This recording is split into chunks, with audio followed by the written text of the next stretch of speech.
In Act 2, there are 3 numbers that I specifically want to talk about. The first one is arguably less important than the other 2, but it's something called the candy dish number. And this term comes from Jack Viertel, who's a Broadway producer. He wrote this book called The Secret Life of the American Musical, and in it he talks about the general structures that musicals follow.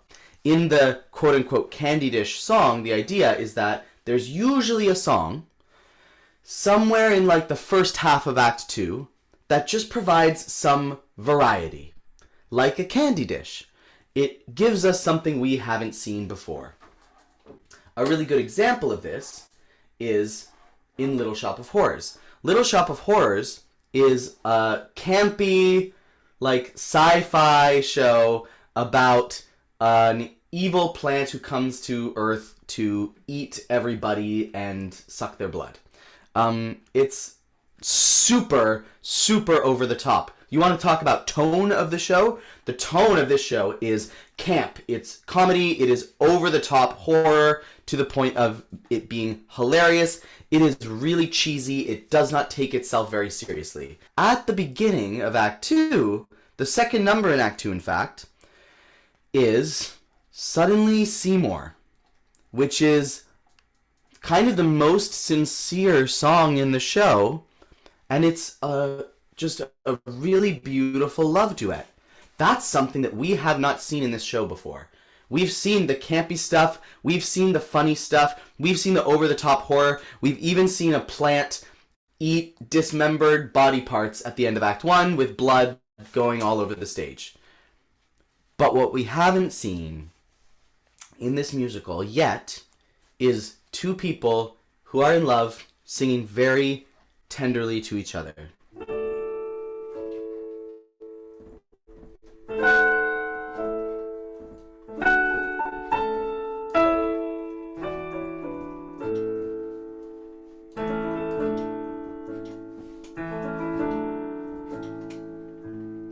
That is so tender and so sincere, and that is new. That gives us variety. So there's a little bit of candy dish in almost every musical. Every good musical has this little bit of variety, and the first half of Act 2 is a great place to put it because we've got Act 1, we've set everything up, then the audience gets a break, and when they come back, they're ready for something a little bit different.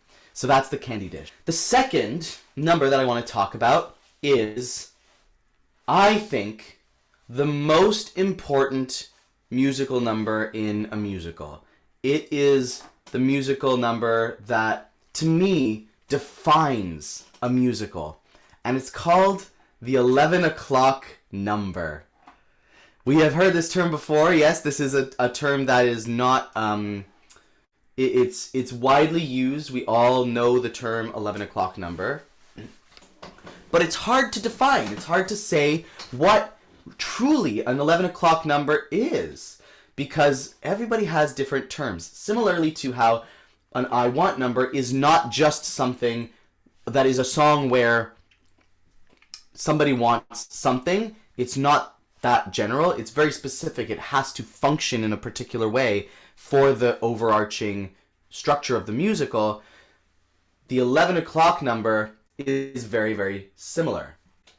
So the term 11 o'clock number, the lore, I don't know how true it is, but it as Donna says, and Gail, when shows on Broadway started at like 8:30 in ye olden days, they would, run 3 hours. So by the time you got to that 11 o'clock number, it was literally 11 o'clock. It was like before the end of the show.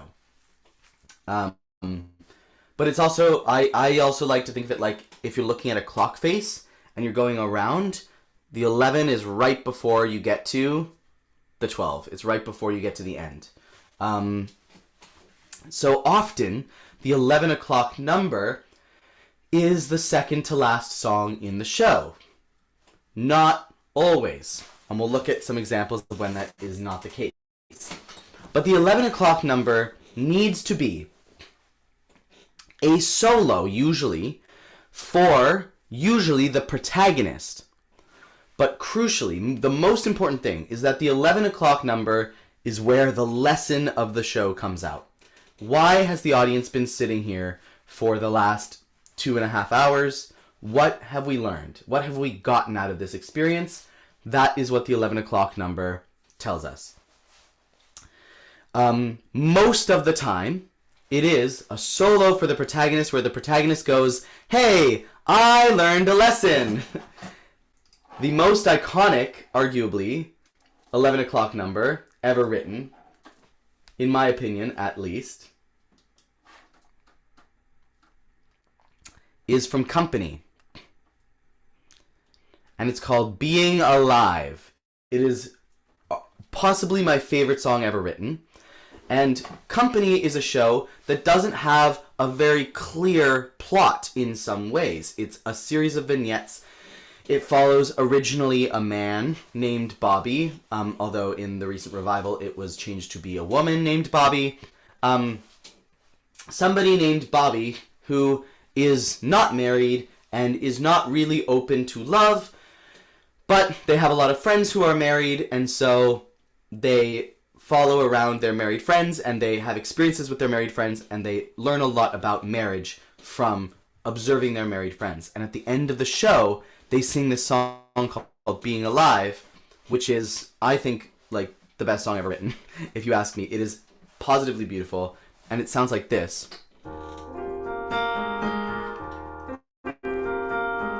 Somebody hold me too close.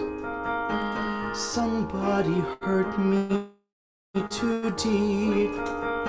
Somebody sit in my chair and ruin my sleep, etc. Alone is alone, not alive. That's the lesson of this entire show. It's taken him a journey of 3 hours almost to learn this, but finally he's learned it and he sings it on his big long open vowel. Alone is alone, not alive. And then we go into the final chorus. They even, in the recent revival, put a key change here to make it even more dramatic and even more of a drastic change.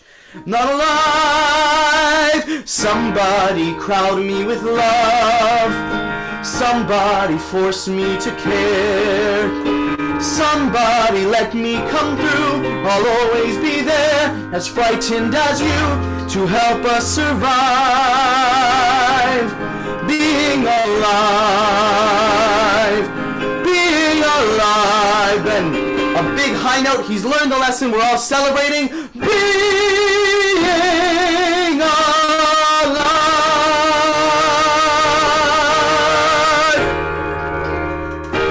And that's it. That is the last musical number in the show. Thank you, thank you. It's not the second to last number in this case. But the protagonist, Bobby, we have followed him on the journey of almost 3 hours at this point, and he, over that time, has learned this magnificent and extremely, extremely important lesson. And this song is where he gets to finally fully understand that lesson. There are people who will tell you that the 11 o'clock number of Company is The Ladies Who Lunch, because it's a big show-stopping solo that comes second to last. It's the second to last song in the show. Those people are wrong. At least in my opinion. I think it is very, very important that the term 11 o'clock number, I feel like that term loses its meaning if it doesn't apply to a song that is all about the central lesson of the show. Just like the I Want number is not just any song where somebody wants something. It has to be a number where we learn the central want of the entire musical, so it serves a very clear purpose within the course of the musical. It is the same thing with the 11 o'clock number. It has to be about the central lesson of the musical, which in Company's case is Alone is Alone, Not Alive. Bobby needs to learn that lesson, and Bobby needs to sing that song and take the audience on that journey so that the audience can understand that lesson as well. The Ladies Who Lunch is a show-stopping number, and it is very important in Bobby's journey, and it does come second to last. But when being alive is right there, how can you call this the 11 o'clock number when it's sitting right next to the 11 o'clock number to end all 11 o'clock numbers, in my opinion? Here's another example, because I love 11 o'clock numbers. We're going to talk about them a lot. Another really good example is Wicked. For Good is not the 11 o'clock number of Wicked. For Good is the second to last number. There's For Good, and then there's a finale. But For Good is two people singing a duet about their friendship. It ties the friendship up with a bow, but they're singing this song because Elphaba's about to leave Oz. And the reason that Elphaba has chosen to leave Oz is because she has learned the lesson that she will never be accepted in Oz. And she learned that lesson back here in No Good Deed, which is a solo that brings down the house for the protagonist. Elphaba is undisputably the protagonist of Wicked. She is the Wicked Witch, and the show is called Wicked. She also gets the I Want number solo, which is very, very important and a very good hint of who the true protagonist is. If you have a character who gets an I Want solo, that's probably your protagonist right there. So Elphaba gets this solo where she learns this lesson that she is never going to be accepted in Oz. She learns this lesson that when people call you wicked, you are wicked. You are nothing more than the labels that are assigned to you. And so she sings, "Let all Oz be agreed, I'm wicked through and through." And that's her lesson. And it's kind of a depressing lesson, but it's the lesson that she needs to learn. And then she's able to make the decision to leave Oz and go somewhere that she can be accepted. Like big, dramatic, triumphant, epic, belting to the heavens song for the protagonist, where the protagonist learns the lesson. That's your 11 o'clock number right there, baby. It is not For Good. For Good is not the 11 o'clock number of Wicked. The last kind of number that I want to talk about is obviously the finale. In a lot of shows, finales will be a reprise of a song that we heard before. Oftentimes they are reprises of the opening number because there's something very satisfying about the last number you hear in the show being the same as the first number you hear in the show. That book ending is very satisfying, where the front and the back of the book are the same. That's very satisfying to an audience. So we often like to reprise the opening number in the finale, not always, but often, and that is the case in Wicked, where the whole ensemble is singing, "No one mourns the wicked." Enormous pianissimo to sforzando, this huge, huge, huge crescendo here, from pianissimo to this huge, huge, huge, huge, huge sound, and then boom, and blackout. That's the end of the show, and we go into bows. So the important thing that a finale needs to accomplish is to send the audience home. A finale needs to be a really, really satisfying moment for the audience. A finale needs to make the audience have the feeling of, oh, wow, that was the end of the show. You should know when the finale is happening. If you have any doubt in your mind, is this over or not, then the finale is not doing its job. The finale needs to feel final. So a lot of the time, almost always, that will mean that the finale is ending on the tonic. In music, we have the tonic chord is like the home chord of the key that you're in. So if you're in the key of E major, the tonic chord is that E major chord, because it feels like home. If I play an F sharp minor chord in that key, it feels like it still has places to go, but then once I play that E major chord, it feels very, very final. Do you hear that? So almost always, literally like 99.9999999% of the time, the finale will end with the tonic chord. It will end with this, and then we're just sitting there. There's no extra notes, right? It's not ending on this kind of chord with an added note in it. It's definitely not ending on some like jazzy thing like that. No. It is ending on boom, a very solid major chord, or often minor chord. Guys and Dolls, the 11 o'clock number, oftentimes, people will say, is Sit Down, You're Rockin' the Boat. I would argue that that actually doesn't fit my definition of an 11 o'clock number at all. It is a raucous, fun, high energy number right by the end of the show, but I don't know that I would call it an 11 o'clock number. I would call the 11 o'clock number of Guys and Dolls Marry the Man Today, actually. Or even maybe Sue Me, but probably Marry the Man Today. Because it comes near the end. It's the two main women. And kind of the lesson that they've learned over the course of this entire musical. Whether or not we agree with the lessons in today's society is not important. But what's important is that like they have learned a lesson by going on this journey, and they're going to sing about it. And they are two of the main characters in what is a pretty ensemble show, and doesn't have one clear protagonist in the way that Elphaba is the one clear protagonist in Wicked. The 11 o'clock number is not necessarily the song where the protagonist learns the lesson, but it is the song where the protagonist is confronted with the lesson in some way and either embraces it or doesn't. Cabaret, from Cabaret. That 11 o'clock number actually does not talk about the lesson at all. Right? It does not mention it literally does not even bring up the story or the lessons that they've learned. It's Sally singing about how I am going to totally ignore and be blissfully unaware of this lesson until the day I die. And she celebrates that like blissful ignorance.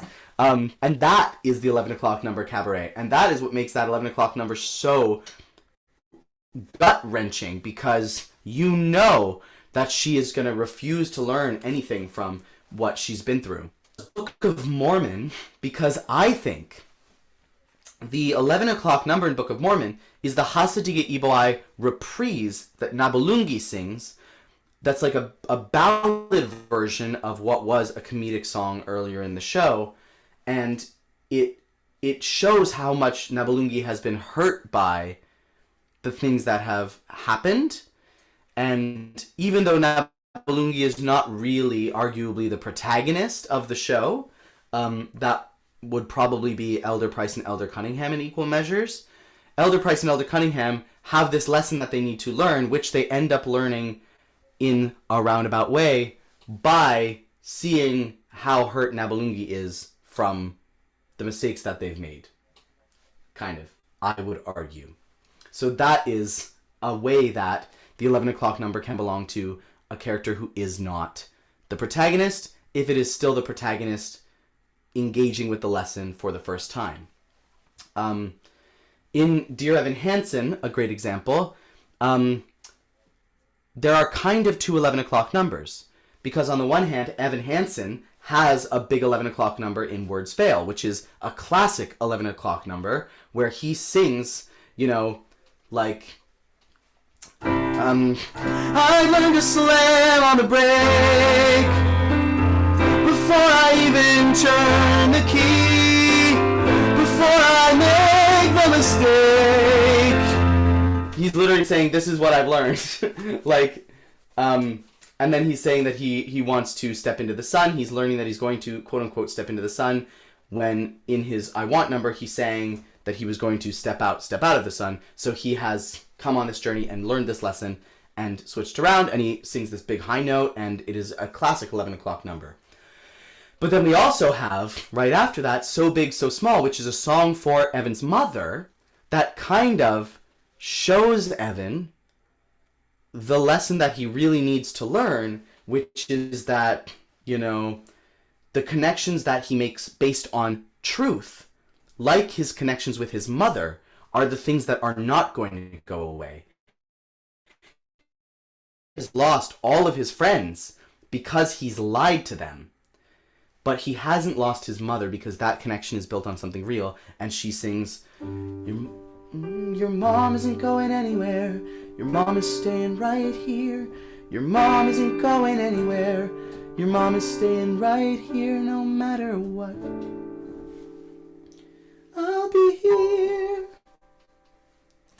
Which is kind of the important lesson that Evan needs to learn. So in a way, there are two 11 o'clock numbers there. In Kinky Boots, there are two protagonists, Lola and Charlie. Lola and Charlie each get an 11 o'clock number. Lola gets Hold Me in Your Heart, and Charlie gets Soul of a Man. Two 11 o'clock numbers in My Fair Lady. This is a great question. I think that Without You and I've Grown Accustomed to Her Face are both 11 o'clock numbers. One for Eliza learning that she actually will be okay without Professor Higgins, and one for Professor Higgins where he realizes that he's actually not going to be very well off without Eliza. And there's a huge power shift there. They both learned that lesson. Eliza thinks that she needs him throughout the show and then learns that she doesn't, and Higgins thinks that he's better than her throughout the course of the show and then learns that he's not. So I totally think that's an example of there being two 11 o'clock numbers in a show. Let's do some song spotting in some musicals. What is the candy dish number in this show? The number that provides us with variety, the number that gives us something that we haven't seen yet, near the beginning of Act 2. So I wouldn't say it's June is Bustin' Out All Over, because that's kind of in Act 1, so that's part of what we've already seen. And that's why I would argue this was a real nice clam bake, isn't a candy dish number in the sense that I'm talking about it. And I also don't know if it's What's the Use of Wonderin', because I feel like we've heard like lovely soft ballads in this show so far. I think it's probably one of these. I think these are, like, we have not heard these two characters sing solo songs. Yeah, I actually don't know either one of these songs, but I'm going to assume that these are probably the candy dish numbers, because they are a chance for the men who we have not heard from. Like, Enoch doesn't have a solo in the first act, and here he goes singing a song. Jigger doesn't have a solo in the first act, and here he goes singing a song. So it's probably one of those songs. Giving a song to a character that we haven't heard sing yet near the beginning of Act 2 is a great way to give us that variety. What is the 11 o'clock number of Carousel, do we think? I actually don't know, because I don't know these three numbers, but I can tell you that it's not You'll Never Walk Alone. Because You'll Never Walk Alone, first of all, comes like halfway through Act 2. So there's still a ton of lessons to learn. This is, I don't think, the central lesson of the show. Because if this was the central lesson of the show, and it's sung after Billy dies, then we would just wrap it up. We wouldn't do this whole skipping forward in time thing that we do. I don't think this is the central lesson of the show. Yeah. I think it's probably If I Loved You Reprise. It might even just be the ballet, the Billy Makes a Journey ballet. I'm not actually sure. But that sounds like to me where the lesson is going to come for Billy. And I would have to look at the show in a little bit more detail to know for sure. She Loves Me. That's a good one. That's a good one. Is there a like candy dish number? Something different? Maybe a song for a character that we haven't heard sing yet, for example. I totally agree, Alice. I totally think that it's Try Me. We have Arpad singing this song that kind of has nothing to do with the central plot of Georg and Amalia, and is a new character that we haven't heard sing a solo song yet. And he sings this like I have trained myself going shelf by shelf, and I know every item in the store, every tube, jar, box, bottle, carton, and container, where they are, what they cost, what they're for.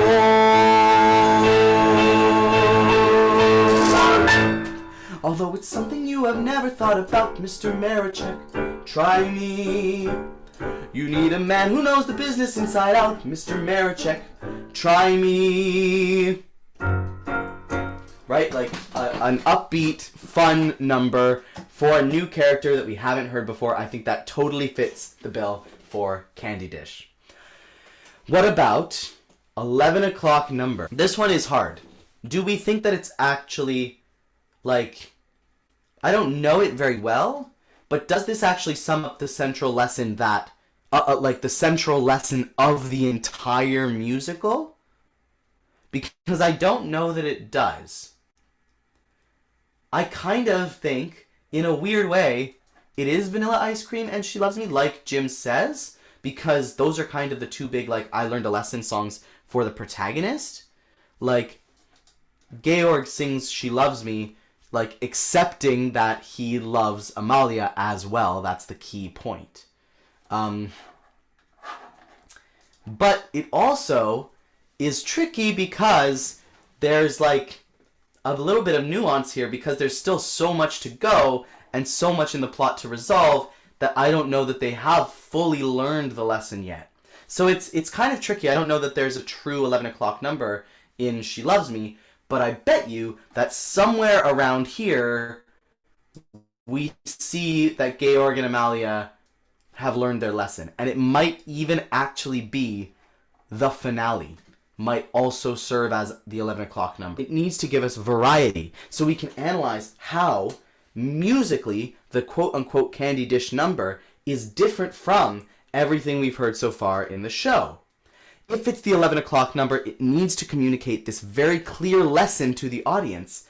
And so we can analyze how in the music the composer has highlighted the lesson like I showed you, where we have this epic "not alive, alone is alone, not alive" in Being Alive, where he sings that on this big epic crescendo into the final chorus. That musically highlights the lesson that Bobby needed to learn. So we can analyze the way that the music helping that song accomplish the job that it has. And we know it has because we've done this macro analysis work. Don't forget to like and subscribe. Marquee is a free weekly Broadway appreciation newsletter with essays, reviews, piano talks, Broadway blasts, quizzes, and more. Sign up for the complimentary or premium edition and learn about all classes and projects at thebroadwaymaven.com. And here's a video I think you'll like.